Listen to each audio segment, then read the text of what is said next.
Assalamualaikum warahmatullahi wabarakatuh. Bertemu kembali dengan Ibu Yeti Ursel di channel Yeti Ursel Bercerita. Di video kali ini kita akan belajar bagaimana menganalisis teks cerita inspiratif. Tonton sampai selesai agar kalian betul-betul paham caranya.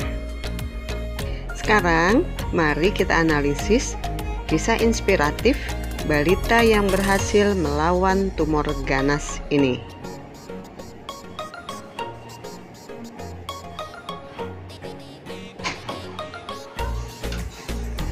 Di dunia ini, siapa yang tidak mengenal istilah penyakit kanker atau tumor? Kanker adalah salah satu penyakit ganas yang jauh lebih berbahaya jika dibandingkan penyakit pada umumnya.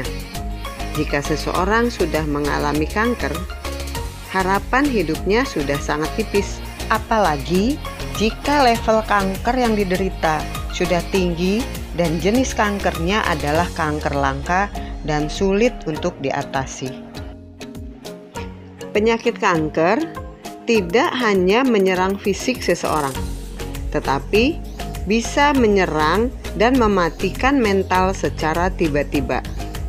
Mereka yang sudah divonis kanker oleh pihak medis biasanya akan merasa hidupnya segera berakhir dan telah berada di ambang kematian. Sangat jarang penderita yang memiliki keyakinan kuat untuk hidup dan bertahan. Meski penyakit kanker maupun tumor merupakan penyakit yang sangat sulit untuk diobati, tapi sebetulnya masih banyak penderita yang bisa disembuhkan dengan serangkaian perawatan medis serta obat-obatan yang sudah ditemukan oleh para ahli. Inilah salah satu kisah pasien yang sembuh dari kanker. Seorang anak kecil yang akhirnya terbebas dari kanker setelah menjalani kemoterapi dalam waktu yang cukup panjang. Anak itu sudah terkena kanker sejak masih berusia 4 bulan setelah kelahirannya. Anak itu bernama Jimmy. Selama 1 tahun dia menjalani pengobatan tumor. Sedangkan jenis tumor yang dideritanya bukanlah tumor biasa, melainkan jenis tumor otak yang jelas begitu berbahaya. Di usianya yang masih balita, tentu saja dia sangat menderita dengan serangkaian pengobatan yang harus dijalani. Setelah divonis tumor otak di usianya yang masih 4 bulan itu, Jimmy menjalani kemoterapi di rumah sakit anak. Kemoterapi merupakan satu-satunya tindakan yang bisa dilakukan dokter untuk menolong Jimmy, karena tindakan operasi belum memungkinkan mengingat usianya yang masih sangat muda. Setelah menjalani serangkaian kemoterapi yang pastinya membuat Jimmy menderita, Jimmy bisa sembuh. Saking bahagianya kala itu Jimmy terus menari. Dia membunyikan bel congratulation di rumah sakit yang sudah disediakan untuknya. Jimmy telah membuktikan dan membuka mata banyak pasien, terutama tumor dan kanker ganas, bahwa setiap penyakit sebenarnya ada obatnya. Selagi manusia masih mau berusaha, memiliki semangat tinggi untuk tetap hidup, serta memasrahkan diri pada kuasa Sang Maha Pemilik. Penyakit bukanlah penentu kematian. Kematian adalah ketentuan Allah. Tugas manusia terus berusaha dan berdoa. Takdir tidak bisa diubah, namun jangan sampai meninggalkan kewajiban untuk berusaha. Separah apapun kondisi Anda saat ini, jangan pernah putus asa, sebagaimana yang dilakukan Jimmy. Khususnya bagi para penderita kanker, yang harus dijalani saat ini tidak lain adalah tetap bertahan, mengikuti aturan medis, bersemangat untuk sembuh, dan berdoa semaksimal mungkin, karena tidak ada yang tahu kapan keajaiban akan datang. Setelah membaca kisah ini, mari kita lihat kembali paragraf demi paragraf agar kita mengetahui ciri-ciri dari setiap struktur teks cerita inspiratif. Paragraf ini merupakan bagian orientasi.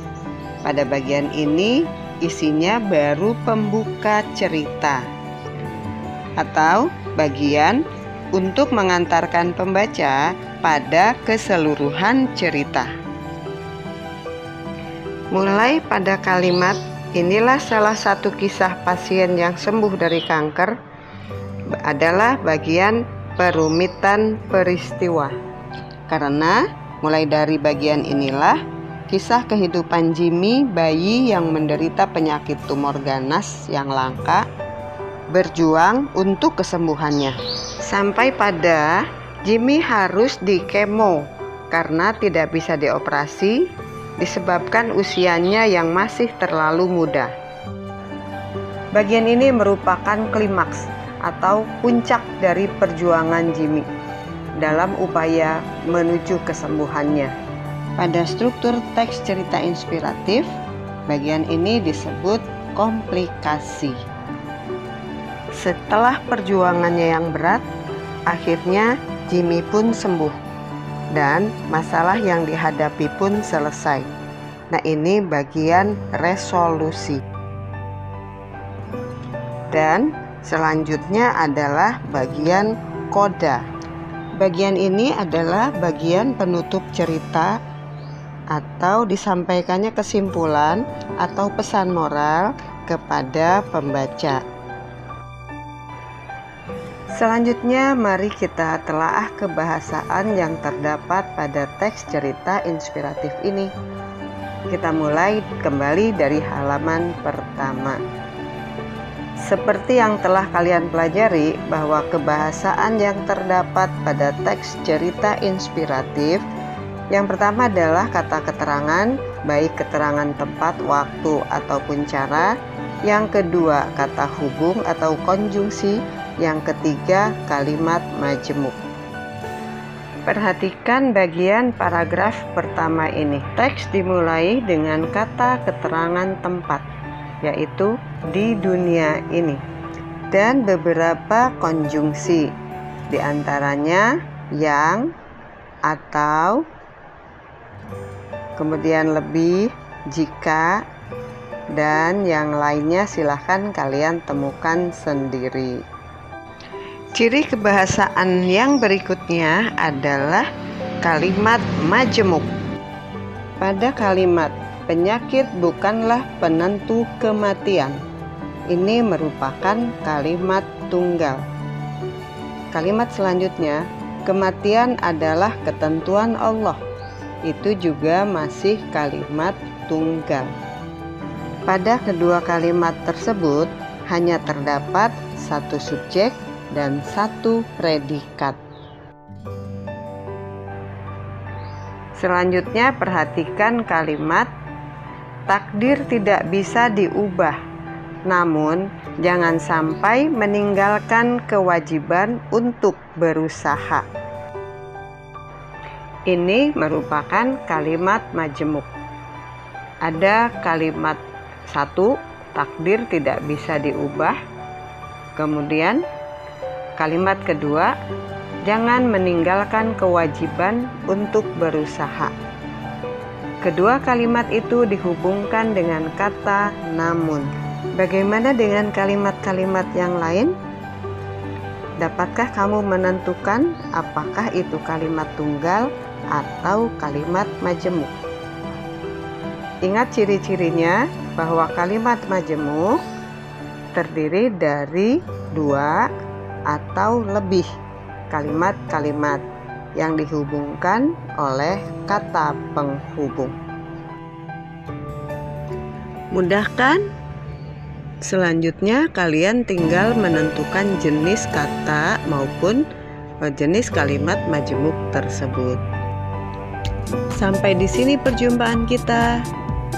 Dadah.